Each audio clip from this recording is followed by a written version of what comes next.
லங்காஸ்ரீ நேயர்களுக்கு வணக்கம். லங்காஸ்ரீயின் news inside Tamil நிகழ்ச்சியுடன் இன்றும் இணைந்திருக்கின்றீர்கள்.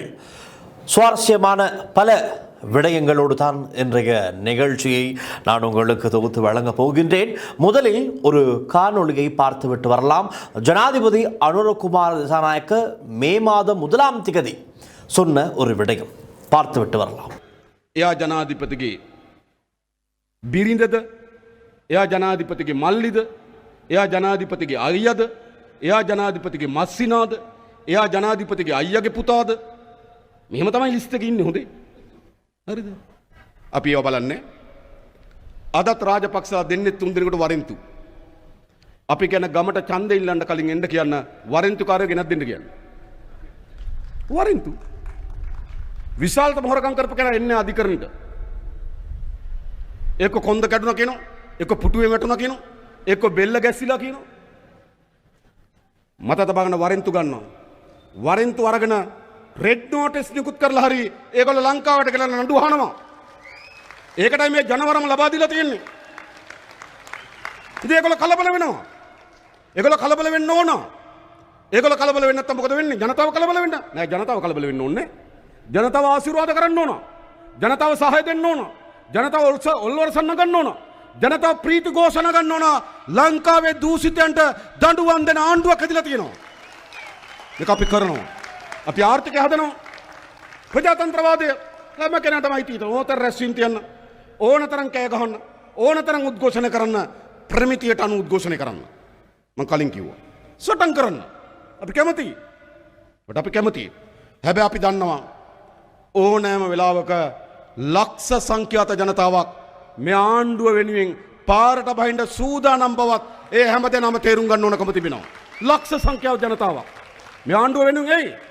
அவ்வாறு தான் ஜனாதிபதி அனுரகுமார திசாநாயக்க மே மாதம் 1ஆம் தேதி தொழிலாளர் தினத்தன்று நாட்டு மக்களுக்கு ஒரு விடயத்தை கூறியிருந்தார். அமெரிக்காவிலே அவ்வாறு ஒளிந்திருக்கின்ற யார் அது? பெசில் ராஜபக்ச. அது யாருக்குமே தெரியும். பெசில் ராஜபக்சவை சிவப்பு எச்சரிக்கை, அதாவது ரெட் நோட்டீஸ் அனுப்பியாவது நாட்டிற்குள் எடுப்போம் என்று ஜனாதிபதி அனுரகுமார திசாநாயக்க அன்று சொன்னார். இன்று அது நடக்கப் போகின்றது. என்ன? அதாவது 2014 நடந்த ஒரு சம்பவம் தான் அது. பொது சொத்து வீண் விரயமாக அவர்களுடைய தனிப்பட்ட தேவைகளுக்கு பயன்படுத்தலை. இதே கேஸ் தான் முன்னாள் ஜனாதிபதி ரணில் விக்ரமசிங்கவுக்கும் முன்வைக்கப்பட்ட குற்றச்சாட்டு.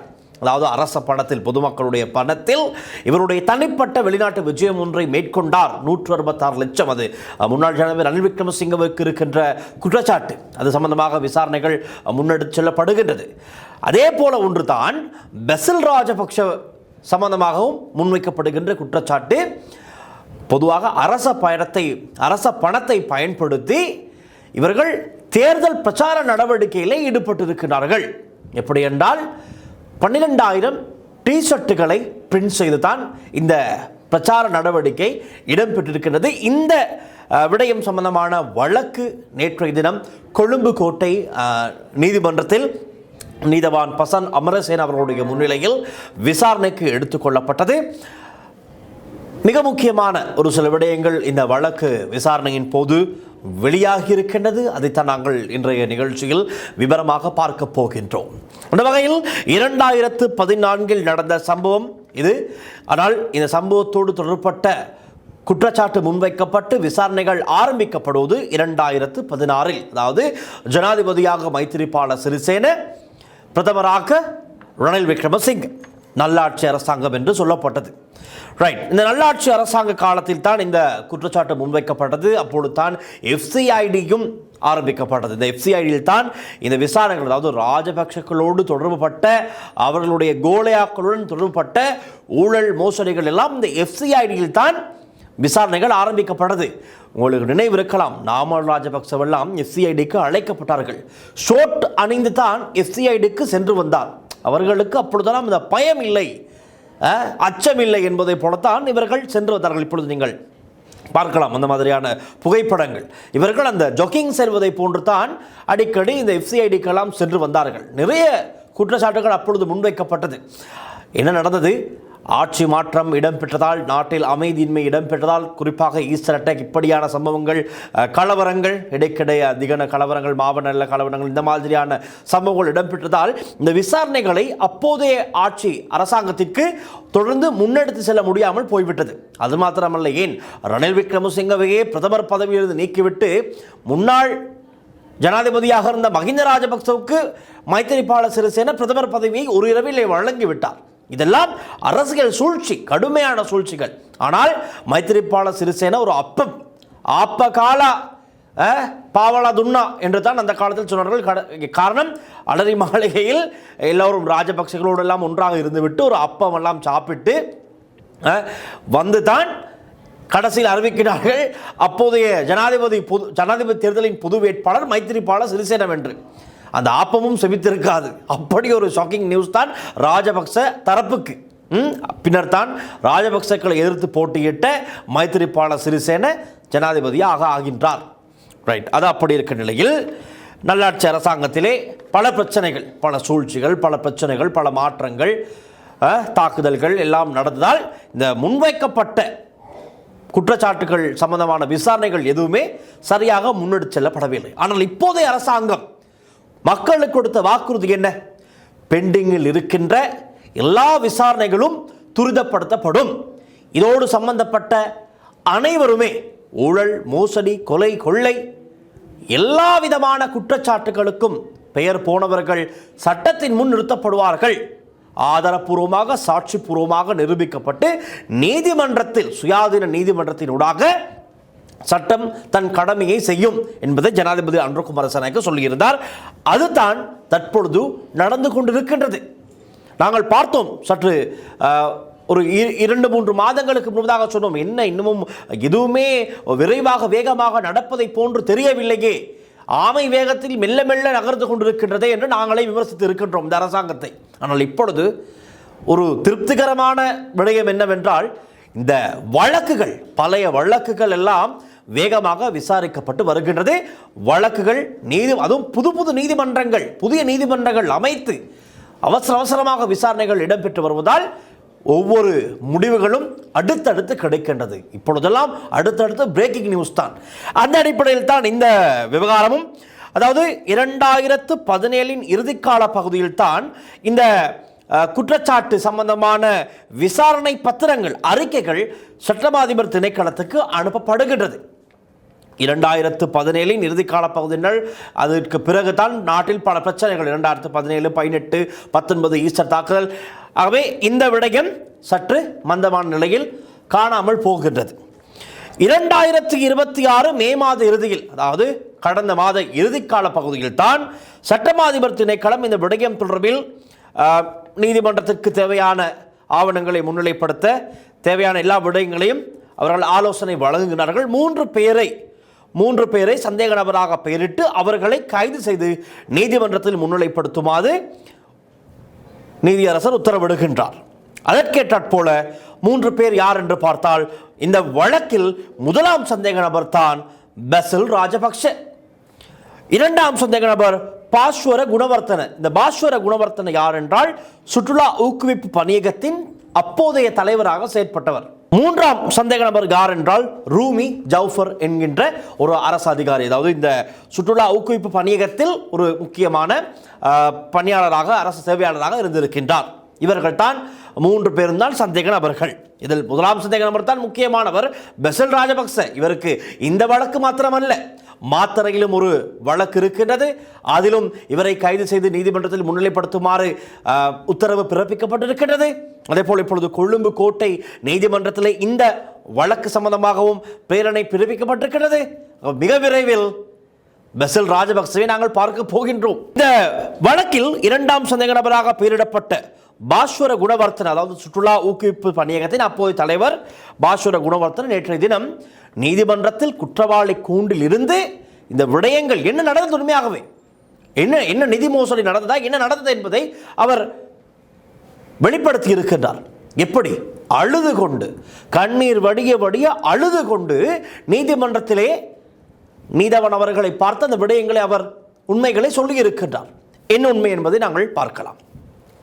2014ஆம் ஆண்டு சுற்றுலா ஊக்குவிப்பு பணியகத்தால் சுற்றுலா ஊக்குவிப்புக்காக ஒரு பட்ஜெட் நிதி ஒதுக்கப்படுகின்றது.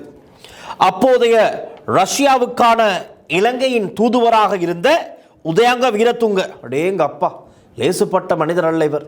உதயங்க வீரத்துங்க உன்னுடைய வரலாற்றை நீங்கள் எடுத்து பார்க்க வேண்டுமென்றால் கூகுளில் சற்று தட்டுங்கள், உதயங்க வீரத்துங்க என்று. எக்கச்சக்கமான இருக்கிறது. அதுக்கு நான் வேறொரு நிகழ்ச்சியை தான் தனியாக செய்ய வேண்டும். இந்த நிகழ்ச்சி நான் உதயங்க வீரத்துங்கனுடைய அந்த அல்லாள பல்லாள பல கதைகளை நான் பேச யாரும் இல்லை. காரணம், அதற்கு இந்த ஒரு நிகழ்ச்சி போதாது. ஆகவே அவருக்கும் இந்த கப்பில சந்திரசேனவுக்கும் வெளிநாட்டு பயணத்தடை விதிக்கப்பட்ட போது உதயங்க வீரத்துங்கவுக்கும் வெளிநாட்டு பயணத்தடை விதிக்கப்பட்டது இதற்கு முன்பதாக. அப்படி ஒரு பல கதைகள் இருக்கின்றது. நாங்கள் அதை வேறொரு நிகழ்ச்சியில் பார்க்கலாம். ரைட். அப்போதைய பாருங்கள், உதயங்க வீரத்துங்க ராஜபக்சர்களுடைய ஒரு நெருங்கிய நபர், சகா. இவரை எல்லாம் அரசியல் அதிகாரத்தை பயன்படுத்தி பாருங்கள், வெளிநாட்டு தூதுவராக உயர்ஸ்தானிகராக, ரஷ்யாவுக்கான உயர்ஸ்தானிகராக ராஜபக்சர்கள் நியமித்திருக்கிறார்கள். அப்படித்தான் இந்த பதவியெல்லாம் இவர்களுக்கு வழங்கப்பட்டிருக்கின்றது. அதாவது ராஜபக்ச விசுவாசிகளுக்கு அவர்கள் கொடுத்த அந்த பரிசு தான் அந்த பதவிகள். ரைட். உதயங்க வீரத்துங்க என்ன செய்கின்றார்? அப்போதைய சுற்றுலா ஊக்குவிப்பு பணியகத்தின் தலைவராக செயற்பட்ட பாஸ்வர குணரத்னவுக்கு கடிதம் ஒன்றை எழுதுகிறார் ரஷ்யாவிலிருந்து. என்ன எழுதுகிறார்?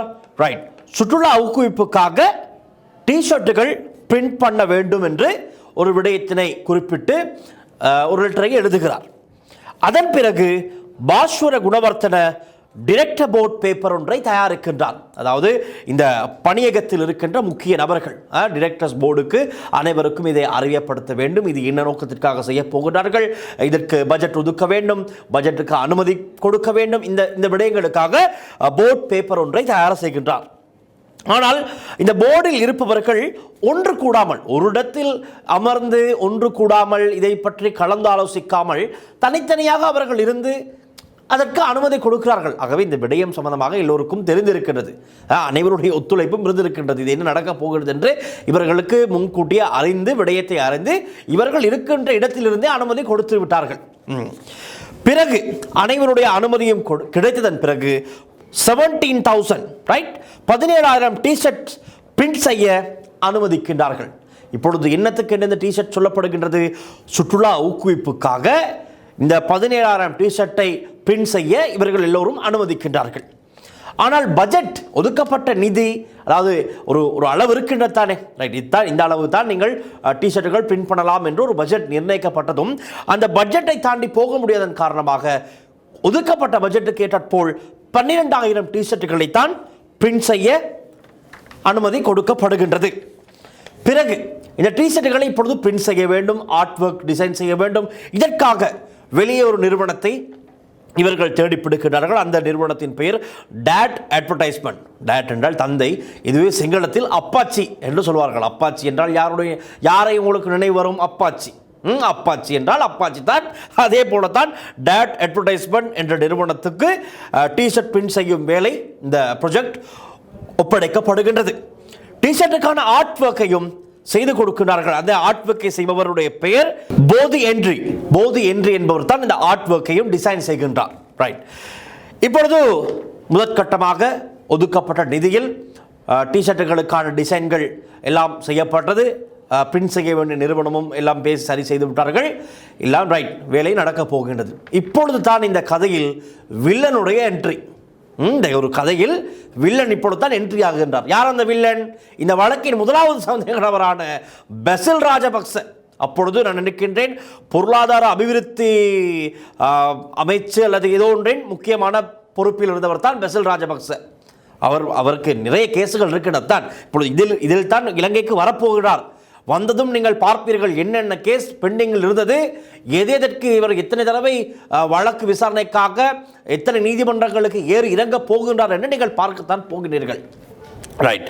பெசில் ராஜபக்சனுடைய என்ட்ரி இங்கு தான் இருக்கின்றது. பெசில் ராஜபக்ச தலையீடு என்னவென்றால், டேட் அட்வர்டைஸ்மெண்ட் நிறுவனம். நான் சொன்னேன் அந்த அப்பாச்சி, அதாவது அப்பாச்சி என்றால் அது சிங்களத்தில் அவர்கள் பேரை வைக்கவில்லை, நான் அந்த பொருளை தான் சொன்னேன். அது நிறுவனத்தின் பேர் டேட் அட்வர்டைஸ்மெண்ட் நிறுவனம். அந்த நிறுவனத்தின் தலைவரையும் ஆர்ட் ஒர்க் டிசைன் செய்த நபர் என்று சொன்னேனே போதி என்ட்ரி, அவரையும் அழைத்து தனியாக ஒரு மீட்டிங்கை செய்திருக்கின்றார், தனியாக ஒரு சந்திப்பு. இப்போது எல்லாமே தயார். டிஷர்ட் பிரிண்ட் செய்ய தயாராகிவிட்டார்கள். அதற்கான பட்ஜெட் ஒதுக்கப்பட்டு விட்டது. டிசைனையும் செய்து விட்டார்கள். ஏன் இப்பொழுது இவர் தனியாக ஒரு பேச்சுவார்த்தை நடத்துகின்றார்?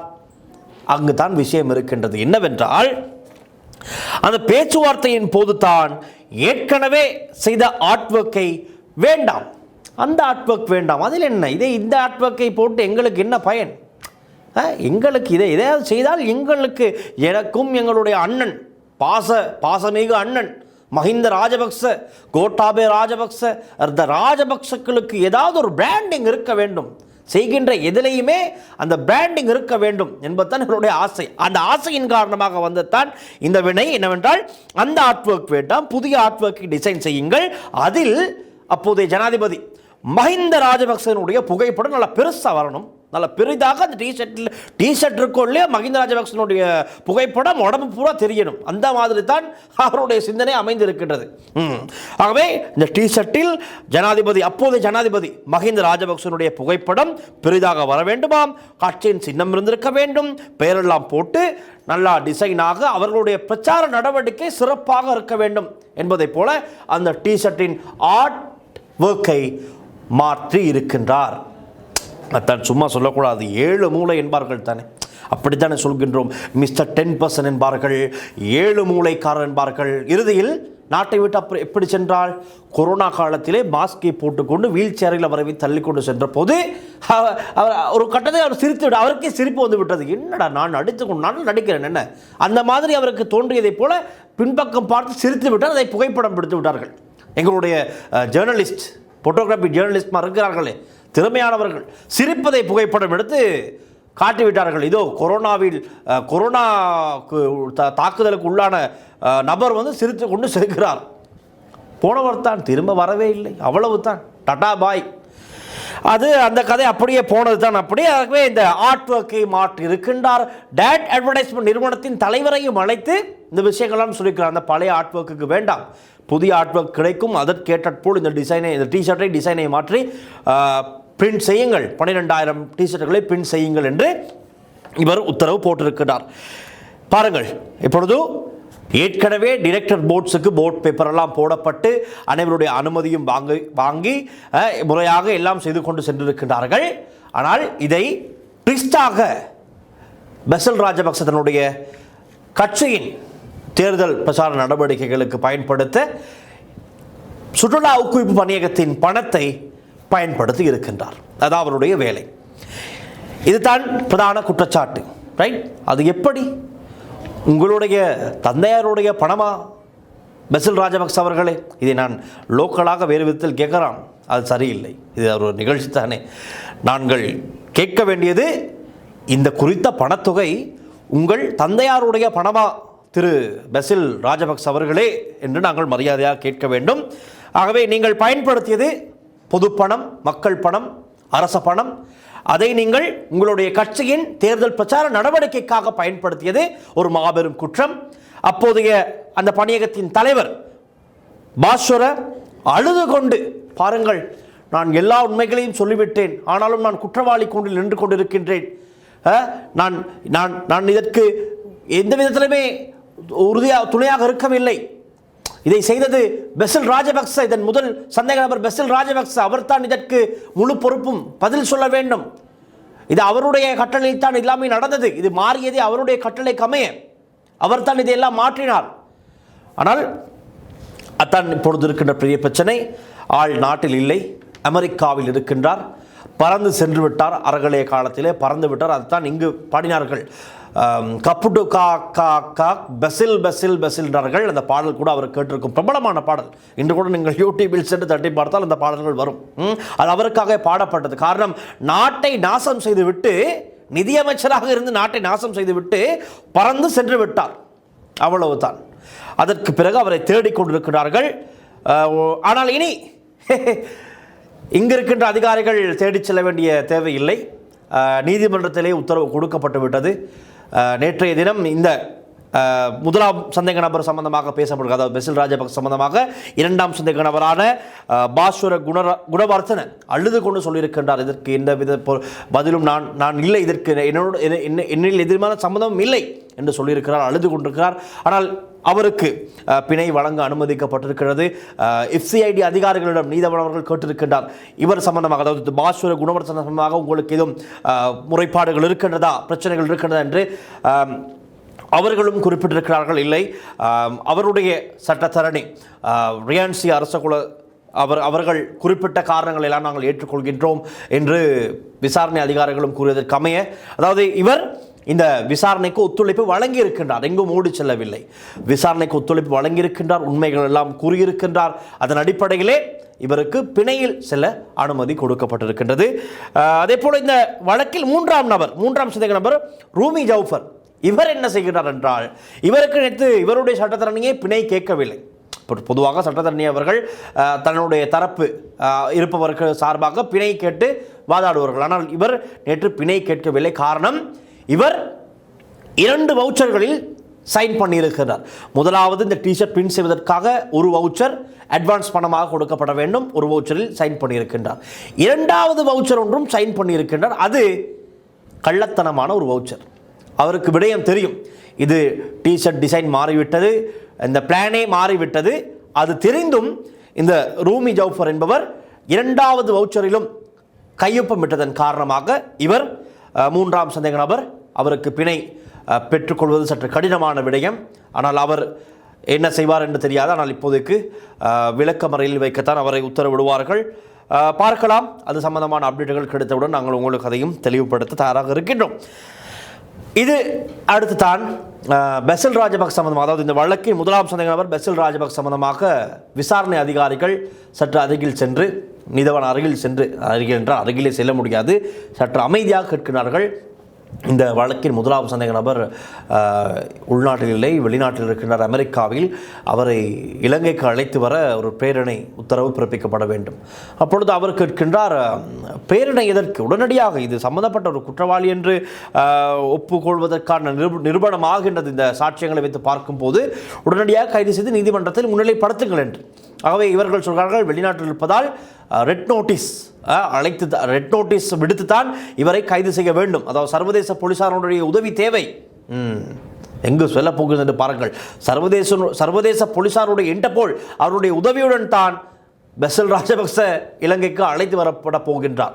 ஆனால் அவராக வந்துவிட்டார், கொஞ்சம் நல்லம்.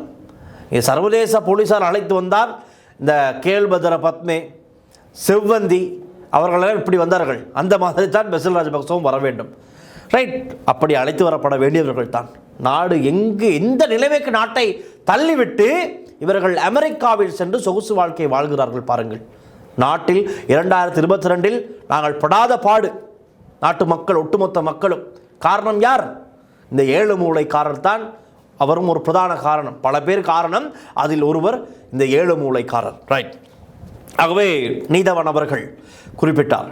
ரைட், அது சம்பந்தமான சிவப்பு எச்சரிக்கை விடுப்பதற்கான, ரெட் நோட்டீஸ் விடுப்பதற்கான கோரிக்கையை நீங்கள் எனக்கு எழுத்து மூலமாக முன்வையுங்கள், அடுத்த கட்ட நடவடிக்கைகள் நான் செய்கின்றேன் என்று குறிப்பிட்டார். ஆகவே இன்று அல்லது நாளைய தினம் ரெட் நோட்டீஸ் பிறப்பிக்கப்படும். அது பிரேக்கிங் நியூஸாக நாங்கள் வழங்குகின்றோம். வழங்கியவுடன் இன்டர்போலுக்கு என்ன வேலை? அமெரிக்காவில் இருக்கின்ற இன்டர்போல் சம்பந்தமான சர்வதேச போலீசார் பெசில் ராஜபக்ச எங்கு இருக்கின்றாரோ அவரை தேடி சென்று, வாருங்கள் மாத்தையா, இலங்கைக்கு போவோம், உங்களை அழைக்கின்றார்கள் என்று சொல்லி அழைத்து வருவார்கள். அழைத்து வந்ததும் 1 அல்ல 2 அல்ல பல வழக்குகள் சம்பந்தமாக அடுத்தடுத்து நடவடிக்கைகள் இடம்பெறும். இன்னும் பல ஹைலைட்டான விடயங்களை எதிர்வரும் நாட்களில் நாங்கள் பார்க்கலாம். ரைட், அது மிக முக்கியமான விடயமாக இருக்கின்றது. ஆகவே பெசில் ராஜபக்ச அழைத்து வரப்பட போகின்றார், தூக்கி கொண்டு வரப்போகிறார். பாவம், அவருக்கு அண்மையிலே சொல்லினார்கள், கீழே விழுந்து கதிரையிலிருந்து, இப்போ நான் இருக்கின்ற இந்த கதிரையிலிருந்து இப்படி தவறி கீழே விழுந்து ஒரு பக்கம் வேலை செய்யவில்லையா அப்படியும் சொன்னார்கள். காரணம், இந்த மாத்தறை மாவட்ட நீதிமன்றத்திலே அவருடைய சட்டத்தரணி அப்படித்தான் தெரிவித்திருந்தார். அவை பாருங்கள் எவ்வளவு கவலை. ஆகவே அப்படியானவரை தூக்கி கொண்டு தான் வர வேண்டும், வேறு செய்யவில்லை, நடக்க வைத்து அழைத்து வர முடியாது. ஆகவே இவர்கள் எல்லோரும் செய்து தூக்கி கொண்டு வருவார்கள் நினைக்கிறேன். தூக்கி கொண்டு வரும் நாளுக்கு விமான நிலையம், சர்வதேச விமான நிலையத்துக்கு நாமும் சென்று அங்கிருந்து எக்ஸ்க்ளூசிவாக அவர் இப்படி அழைத்து வரப்படுகின்றார் என்பதை காண்பிக்க தயார். அத்தான் இன்றைய நிகழ்ச்சியின் மிக முக்கியமான ஒரு அப்டேட்டாக இருக்கின்றது. இது சம்பந்தமான உங்களுடைய கருத்துக்களை எழுதுங்கள். பசில் ராஜபக்ஷவுக்கு ரெட் நோட்டீஸ் விடுத்து அவரை இலங்கைக்கு அழைத்து வருவது சம்பந்தமாக உங்களுடைய கருத்து என்ன? கீழே எழுதுங்கள். மீண்டும் நாளைய நிகழ்ச்சியில் சந்திக்கலாம். அது மாத்திரமல்ல, இன்னும் ஒரு விடயத்தை நான் சொல்லிவிடுகின்றேன். விமல் வீரவன்ச பாவம் நேற்றைய தினம் அவசரப்பட்டு இந்த அட்டுகளை எல்லாம் கழற்றி கொண்டு சென்று விட்டார்கள். ஆனால் அவருடைய மனைவியாருக்கு இன்று எதிர்பார்க்காத ஒரு முடிவு அறிவிக்கப்பட்டிருக்கின்றது. அதாவது இன்றைய செய்தியாத்தான் சசி வீரவன்ச சம்பந்தமாக கடவுச்சீட்டை பெறுவதற்காக தவறான தனிப்பட்ட தகவல்களை வழங்கியதாக குற்றம் சாட்டப்பட்டு தனக்கு விதிக்கப்பட்ட 2 வருட சிறை தண்டனை மற்றும் அபராதத்திற்கு எதிராக முன்னாள் நாடாளுமன்ற உறுப்பினர் விமல் வீரவன்சவின் மனைவி சசி வீரவன்ச தாக்கல் செய்த மேன்முறையீட்டை கொழும்பு உயர்நீதிமன்றம் இன்று நிராகரித்து தள்ளுபடி செய்துள்ளது. தீர்ப்பை வழங்கிய கொழும்பு உயர்நீதிமன்ற நீதிபதி மஞ்சுள திலகரத்ன மேன்முறையீட்டாளர்களுக்கு எதிராக கொழும்பு நீதவான் நீதிமன்றம் முன்னர் வழங்கிய தீர்ப்பை உறுதி செய்துள்ளதாக தெரிவிக்கப்பட்டுள்ளது. ரைட். ஆகவே 2 வருட சிறை தண்டனை உறுதிப்படுத்தப்படுகின்றது. அதன் அடிப்படையில் அவர் இன்றே சிறைக்கு செல்வாரா என்று கேட்டால் இல்லை. இதில் இன்னும் ஒரு நீதிமன்றமும் உத்தரவு வழங்க வேண்டும். ஆகவே அந்த நீதிமன்றங்களில் உத்தரவு வழங்கப்பட்டவுடன் சசி வீரவன்சவும் அம்மையார் அவர்களும் விமல் வீரவன்சவுக்கு டட்டாபாய் சொல்லிவிட்டு அவர் பெண்களுக்கென்று இருக்கின்ற சிறைக்கு செல்வார். ஆனால் அவர் சென்றால் என்ன நடக்கும்? 2 வருடங்களுக்கு விமல் வீரவன்ச வீட்டில் தனியாக இருந்து அவருடைய அரசியல் நடவடிக்கையில் ஈடுபடுவார். அதைத்தான் நான் சொல்ல வந்தேன்.